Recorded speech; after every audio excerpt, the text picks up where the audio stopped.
a filmmaker and director. This is the podcast that gives young people a voice to talk about deeper issues, life, relationships, experiences, life ambitions, etc.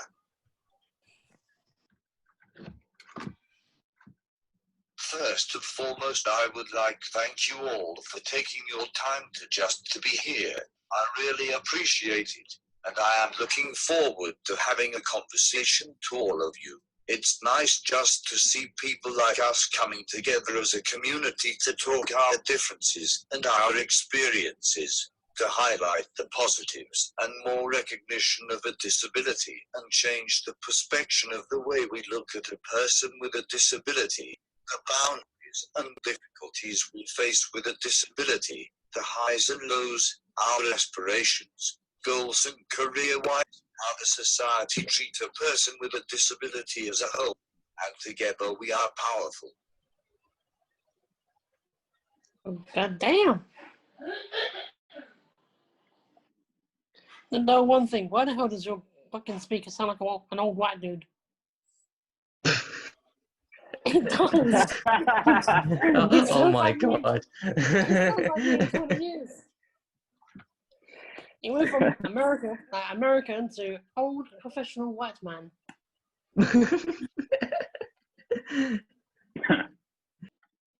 That's us. Me in a nutshell.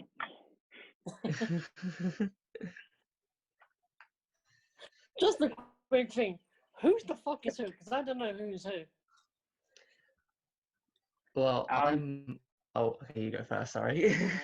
I'm Charlie. I run NQPC, Okay, so which is like an online brand.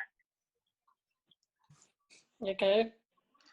I'm Rohit, so I do YouTube videos on my autism and just documenting my life, if that makes sense. Yeah. Yeah. I'm Lexi. I do Oh, build. You say you do girl things. I build everything.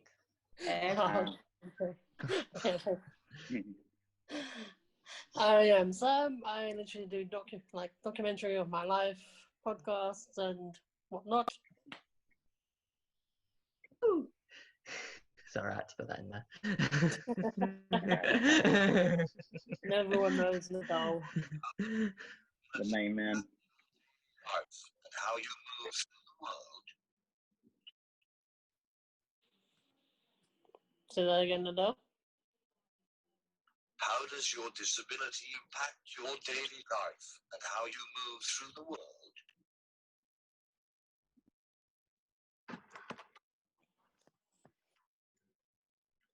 Who am I going first? Am I going first? Anyone Yeah. can jump in and anyone can say about it. Mine day to day. I'm a wheelchair user, so I can't walk independently without support. Obviously, this has a knock-on effect with basic tasks like cooking, cleaning, general stuff that you always do, and sort of had to work around that and find ways of doing it from being in a wheelchair and also not having a house that's perfectly accessible. I mean, my house is reasonably, but it's obviously having to adapt and obviously having to figure out the best way of doing things while also experiencing things you want to do. Does that all make sense? Yes, it does. So mine's not like physical, mine's more of like an invisible disability to a lot of people because I'm autistic. And Love that word. yes, we all love that word. So my day is quite different. Some days can be good and some days can be bad. So usually I'll like wake up, do brush and, just do work and stuff like that on my podcast or on my videos. But sometimes there'll be days that I won't feel like doing it and I'll just be in bed because it'll be like sensory overload and I'll just feel overwhelmed by it all. We all had those sort of days. Yeah, so that's me in a nutshell. Lexi? Next. I use a wheelchair full time, completely full time. For me, I try and do things my own way and encourage other people to adapt towards me. So I wouldn't say being disabled had like a impact, but more like barriers that I I come across and overcome. Mhm. Like, across and Agree with that. overcome barriers. That is not Mm. towards my needs or any like people who have the needs like me anyway. So in my day-to-day time, I just literally, you know, encourage people to change, have that conversation that you have. Oh, the change that people won't want to do. We love to see it. So my disability is, it's called, wait for it, hereditary motor sensory neuropathy. That's a It's a title. mouthful. It's a mouthful. Damn. I am a wheelchair user myself, but I can still get around by holding on to things. But it kind of lessened in the years where it kind of hit me up until 21. I was able to walk around, able to do stuff. And then from 21 to now, my body's just like slowly shut down in a maneuver of ways, and I've gone from doing everything that I can myself to having now to go, I need help. Cool. And it's not fun. It really isn't fun. But it's learning to know when to ask for help and knowing when you can do something yourself. Mm. Because I'm pretty sure that Lexi and I can't remember the other guy's name. What's your name? Charlie. You have this problem where people instantly assume that you can't do something because you're in a wheelchair. Yeah. Been there, done that, got the t-shirt. Oh. It's one of my pet, I'm sure it's everyone's, but it's one of my pet hates. Don't. Mhm. The other one is, are you okay? Do you know what you're doing? Yes, leave me alone. The 5-year-old voice. The 5-year-old voice. I've nicknamed it the 5-year-old voice because people look at us and they think, oh, you're in a wheelchair. We have to speak to you like you're 5. Yep. And the other one's always, whenever relationships get involved, it always gets interesting as well. And we're like, oh, is your partner disabled as well? Why? Have we got a telepathy that we all just get together and that's it? Or why did that? Oh, I feel your pain. Like, okay, whatever. But yeah, I feel your two pain. of my pet peeves. Yeah, no, that's so relatable. Like, especially people always like ask me, for example, like, are you okay? Or are you really like autistic? Because they don't think that I'm autistic because I can do all the normal day-to-day activities, and they start, you know, that feeling where they compare you to someone else who has the same disability as you, and I'm like, What the really? thing is, there's different levels to the autism spectrum. You're probably on the lower end of the spectrum, to where you can do daily things yourself. Whereas I've got my brother who's older than me. He's 30, and he's on the higher end of the spectrum, and he needs someone to help him with cooking, cleaning, basic things. So it wouldn't be fair to compare people like that. Just because they've got the same disability. Yeah, totally agree. I mean, I used to play football with a guy that had high functioning autism, and he was doing a master's degree at the age of 16, 17, I believe. That's the thing, though. People with autism are very smart. They just get overlooked because you have the disability in your name. Yeah, or they get compared to like capacity. It's like, oh, you don't have the capacity to do this. Oh, you don't have the capacity to do that. And I'm like, yeah, I okay, feel whatever, mate.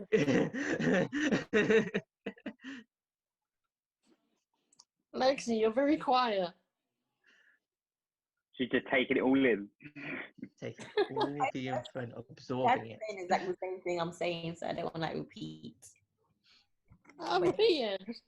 Repeat it. That's what it's all about. It's a safe space. Don't worry. No, I don't like to repeat the same thing that you guys are saying. You might as well repeat it because then people know that you have like an opinion or something. Yes, I like to have a separate opinion. But if it doesn't matter if it's a separate opinion or the same opinion. In my eyes, if the more people say something about the same subject, the more it becomes talked about. Yeah, but we're in this space where we all know about it, so what's the point of repeating the same thing we already know about. If you repeat in another area or another community, another network, then it's all relative and we know about it. Might as well say our opinion on it and then move on to the next area or topic instead of repeating because we're not going to move forward to the next subject if you've been the same issue. I get what you mean. Okay, so on the dose subject, how does like everyday lives affect your disabilities like separately? For me, it's just like my biggest thing is stairs. Yeah. Yeah. I'm with you that. And then when you like ask them, oh, is it? It's like, yeah, don't worry, we can just lift you up or something. I'm like, Yeah. Has anyone else here, like with had that problem like with their parents later on in life when they've like assisted you throughout life, but then you get to a certain age, it's like, no, I don't want that, and then like they just assume that you're okay with it, and I'm like, no, that's not how that works anymore. It worked when I was 6, but I'm now 21. Leave me alone. Does anyone else get that, or is it just me? Yeah, So I can understand your standpoint to it, where you're gonna want your like your own independence in it. Yeah. Of wanting to do your own thing. Yeah. But parents, my mother does it to a T. They kind of assume that because they've done everything throughout life, you need help continuing. Yeah, but I think with me, it was like the example I'd use here. It's like we were due to go to a family wedding. They were looking for an Airbnb to stay in because it was cheaper than staying in a hotel with all of us. So that was a decent enough plan. But my mum basically booked this place that was like when I say borderline, it was borderline accessible. And they went down the theory of, oh, like, we used to help you get in the bath and do this. And I'm like, yeah, but I'm now 21. I've got a girlfriend. I'm a 21-year-old man. I don't need that assistance anymore. I don't want it. And it's that uncomfortableness of going to a family member or a close person that sort of assisted you for that time to then have to go, no, leave me alone. Yeah, really I get what you mean. Because as you're getting older, your body's changing and you're like, you don't have to run and forever. Yeah. And like, I myself have got aspirations of like moving out, living on my own and doing quotation marks, normal stuff. I like that. Normal. Finally, someone else uses the quotation marks. So obviously that them helping me every day isn't going to help support that. That being said, they're not over the top with it. It was just one thing that has been a bugbear that's been going on with my family for a while. So I just thought I'd open it to the floor and see if I was the only one. Yeah. No, you're not. You're not the only one. Totally relate, because you kind of want to do things on your own because you reach like a certain age where you're like, Dad, no, I don't want this help now. I want to do things on my own. So you want to gain that independence to do your own thing. You might ask for like a little bit of help here and there, but you want to be more in your zone, if you get what I mean, and a bit more independent. No, I completely agree with that. Yeah. I have the opposite. You're the opposite. Yeah. I have to be like, Mom, I am disabled. Like, oh, but you're 23. You should have figured it out by now how to do things your own. I'm like, yeah, but I'm still your daughter. She's like, oh, okay, I'll get it for you instead. I think mine depends on the scenario. Like, yeah, I've got certain family members that are like, no, do it yourself, and then others just won't leave me the hell alone. Particularly grandparents. I'm like, yo, granddad, no. I have to be impartial with both of it, because I went through such a stage of life where I could do things myself, and then I reached 21, and then my body started to go downhill. So where I started to like, it's almost like a thing where you want that help, you accept the help when it's first happening, but then your body starts rebelling and going, no, you got to do things your own. But like having the help there as a backup, lovely. But I'm 24, Charlie's 21. We're all similar age groups, I'm guessing. 23, I think. Yeah, I'm 23. Just a little hint there. I wouldn't normally ask a woman her age, but Lexi, how old are you? 23. And obviously, I know Nadal's 24. So we are like an age group where, because we've grown up and seen other people do things independently, ourselves, we're going to want to do that. Yeah. Exactly. But you don't always you might want the person in the back to say, if you need help, I'm here. Yeah. But you don't I think- full on sort of thing. I think it's just gaining that rapport with whoever the individual is, whether it be a family member or anyone along that line, even if it's a friend. It's gaining that rapport of that understanding of, this is what I do need help with and this is what I don't need help with. And it's at that also, when you meet a new person, being able to go to them, I will ask you if I need assistance. Yes. And Yes. it's having that understanding to be able to go, he will tell me. And I think people have got to go in with that mentality of don't assume, because I think that's but the people assume, mate. Trust me, they assume all the time. Yep. Yeah, you always get assumptions and judges and judgments and I mean, all that malarkey. and the thing is, I can feel for Lexi and for Charlie. Like, as a wheelchair user, when you go out, people tend to look at you one way and think, oh, he's in a wheelchair. There's one or two things. One, he must have a carer or someone with him. Yep. Or two, if you approach them, you need help. Yeah. Like, I would be going up to someone that I'm attracted to, and the minute they look at me and go, hi, do you need help? All attraction falls away. It's just like, you wouldn't think that I'm not attracted to you? No, I need help. I think, it's just that, well, it's not the naivety of the community, but then also, having said that, I try with my stuff, I try and make it quite easygoing, because I do often feel like the reason they are so naive is that they aren't comfortable with asking questions. So I try and break down that barrier of being like, look, I'd much rather you ask me the stupid question that's running around in your head that 15 other people have asked me than sit there and look at me like you're completely brain dead. Because who's the disabled one here? Mm-hmm. Trust me. And go on, go for it. It's just, as I say, for me, I mean, I had a conversation with a friend recently that disagreed with this point of it's them that's changing, but I think we've got to help them along the way in terms of. It takes two to tango, as I said. Yeah, exactly. Like, and then I think, sorry, go on. I was just gonna say, you can't go through life expecting everyone to know every little detail that you can do.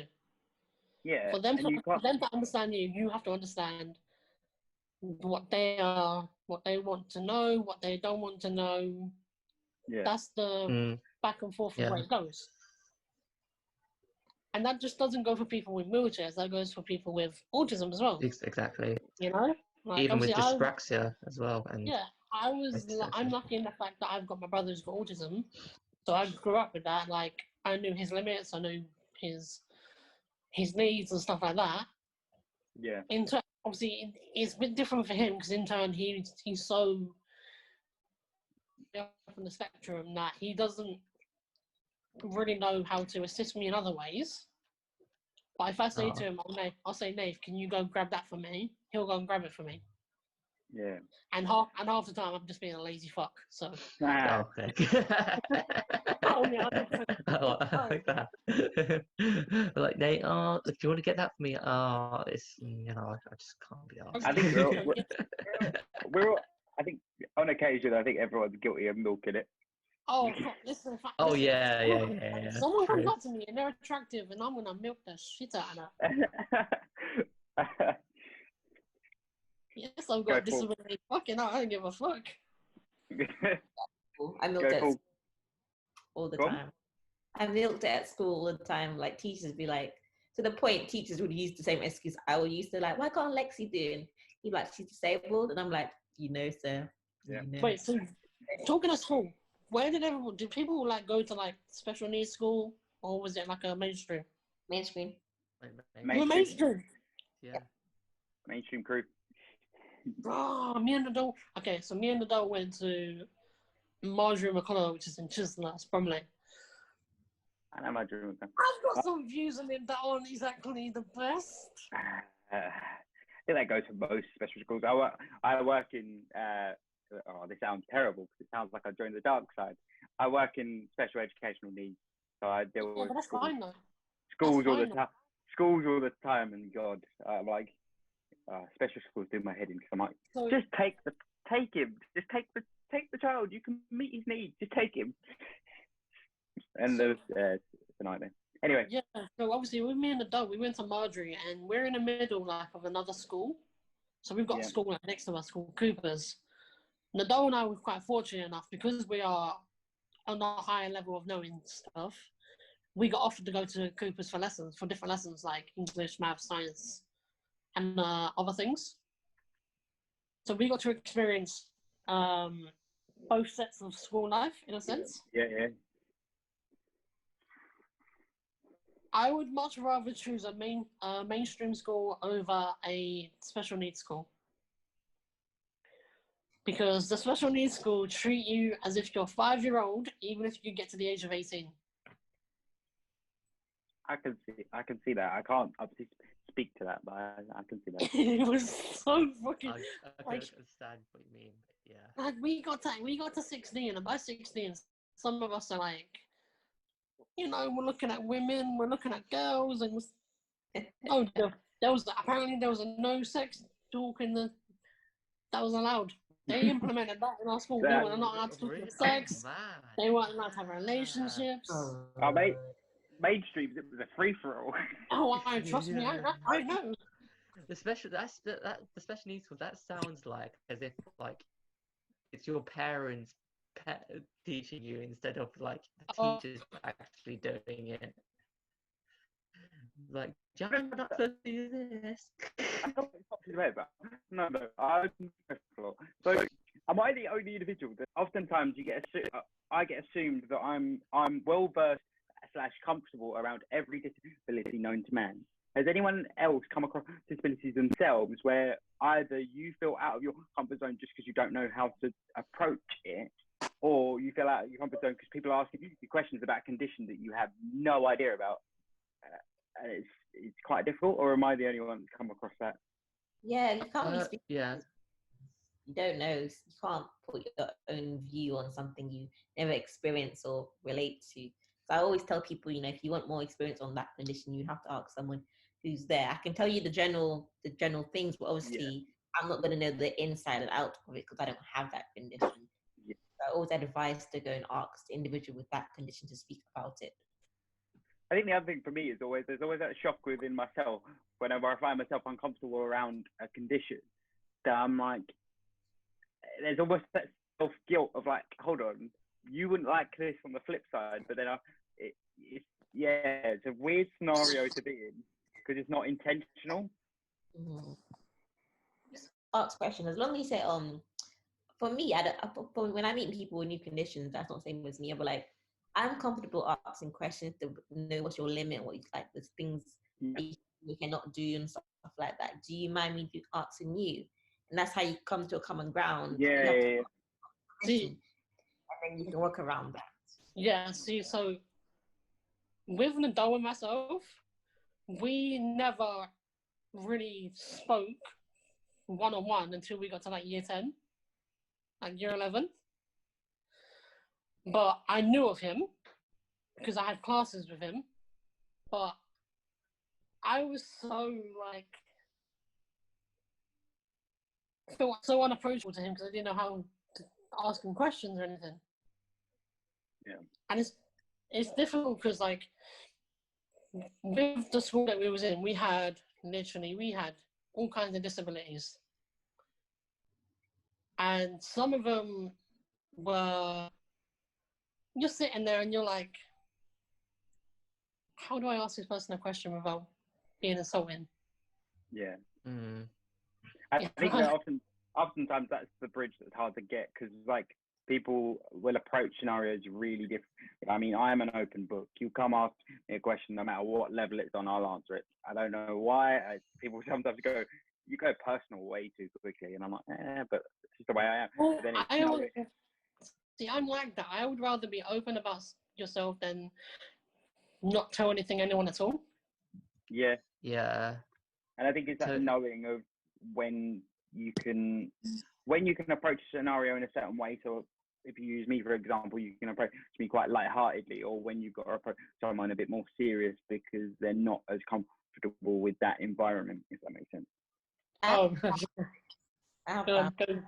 my only boundaries would be you can't just randomly come up to me, ask me a question. You have to say, hello, my name is this. Yeah. Oh yeah, no. I wouldn't just randomly. But if you're just gonna randomly come to me, ask a question, I'm not gonna answer it because that's just so. I'm a person. Yeah, that's rude. Like if you come up, introduce yourself, say, "Hey, look, I have a question. Is it okay if I ask you?" Yeah, I remember I had a Russian guy once scream at me in Waterstones, "What is wrong with you?" And I was absolutely confused as anything. Oh, I have people, see, in that scenario, you turn around and go, "I don't know," and then you walk on. I was more normally. Well, you probably noticed within the first half an hour, I'm not normally quiet, and I was completely stunned. I was like, "Wait, what?" I didn't even. I walked past you 2 seconds ago. I don't know your name. I don't know who you are. Exactly. Okay. Yeah. I mean, with me, I guess it's just being cautious as well about what you're like asking the person. As as Lexi said, I would always want to know what's your name first, and then of course the questions after.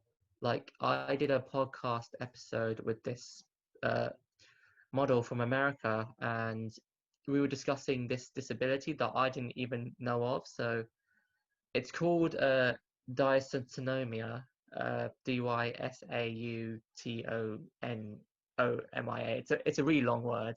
Yep, I have no idea what it is. I had no idea what it was at the beginning, and I was like, how does it affect you and stuff like that? And it turns out there's like a lot of different complications to it, and it's really complicated.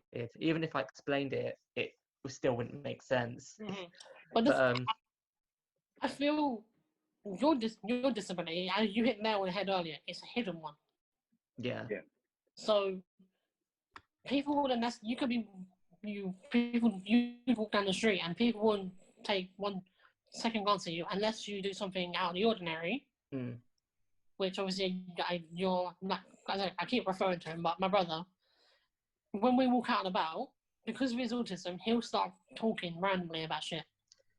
So people can obviously see there's something wrong with him, but instead of doing the natural thing and saying, "Hi, can I ask a question?" they just randomly come up to me and go, "What's wrong with him?" Yeah. And I go, yeah. It's just like nothing. And they're like, "Well, he's talking to himself." And like, what's the problem with that? Most people do that when they type. About colleagues at work, they're just chatting away to themselves. I'm like, "You're right, yeah, I'm just saying what I'm typing." Okay. Yeah, but that's the thing. If you say something, when you're typing, it gets easier to get it out. Yeah. Yeah. Even I can't tell you the amount of arguments I've been in, either myself or with him, because people give negative reactions to things. Yeah, it's like they've not seen a disabled person before in their life, and then just like, "Oh no, what's happened to him?" It's like, it's normal, chill. If you want to know, ask. And I think that's the other thing as well, is my pet hate is they ask my girlfriend, or they'll ask my sister, or they'll ask my mum. I'm like, they won't ask you. Just Yeah. I'm the one that's got it. Yep. They always so I had a friend. I've got a friend who I met in college. I did the bold thing. I went up to her and spoke to her on the first day, like induction day. And she basically said to me on that day, "If you didn't come up to talk to me, I would have spoke to you all year."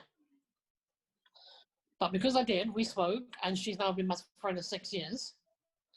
And she's one of my closest friends. But in the first few months of us talking, her and I let her know, I said, "If there's any question you got, feel free to ask." Yeah. And because I've been the one to start the bridge, in a sense. Yeah. She was comfortable enough to do it. Now, I was in a group. I did health and social care. I was in a group of 29 people. 3 other guys, and then the rest were girls. The entire time I was on that course, she was the only person I spoke to. Everyone in the class wanted to know what my disability was, but they spoke to my one-to-one about it instead of coming to Yeah, same reaction. I was going to Someone say, went yeah, up to just LA, like, strange. what's wrong with them? I'd be like, what? Andrew, have you ever had that when you go to the doctors? You've gone to the doctors, and the doctors start talking to your parents instead of to you. Yeah. Yep. Yeah. But yeah, LA, that was a weird one. Where? No, the one-to-one. That's I've never thought. I would never have thought that. It was funny. To me, it didn't bother me because I always thought it was a natural reaction. But after more people started to do it, that was when I was like, I need to say something. So I did. I said to my tutor, "Is it okay if I stand up in front of the class and say something?" And I said, "Look, I'm in a wheelchair. Yes. If you have any questions, don't go to Terry, who's my one-to-one, because Terry don't know fuck all about me. Yeah. She only knows that I can't write on my own, and she needs to help me get to and from lessons." And then the whole class was silent. Damn. You know, The I power. made them feel uncomfortable. I don't give a fuck. At the end of the day, don't go talk to someone else about me. If you have a question, be the bigger person and come up and ask me about it. Because it's demoralizing to have to hear from someone else that you're asking about that person. Yeah. Yeah. I want to go to Charlie and ask about. What's your name again? Guy headphones. What was that? Sorry. Yes. Autism. Oh, Autism me. guy. Oh, me. Rohit. Rohit. I want to go to Charlie and ask about what's wrong with Rohit. I want to go to Nadal and go, what's up with Lexi? You know? Because the response would be, I don't know. I don't know, man. Listen, people don't get nicknames. I'm really bad at names. That's That's right. right. I've been called every nickname you could possibly think of. Yeah. I think that's it. I'm quite open to people. Depends on. I suppose I run very in the circle of. I want to make jokes about my condition. That's fine, as long as you're in the right circle. If you're in my circle, you can't just come up to me and that's go, "Oh, absolutely fine. Yeah. But if some other guy that's only been here 5 minutes wants to try and jump on the mountain, no. I mean, one of my nicknames was Crick Nips in school because I've got. I used to spend a lot of time in the gym, so I used to have a big chest, and obviously being in a wheelchair, that stuck. I mean, we all had nicknames in school. Nadal was iPad because he's got the iPad. I was Wheels. Yep, I had Wheels. Another guy was just called Frame because he used a frame. And then we had one guy with autism who was 6 foot something. We called him Bigfoot. Okay.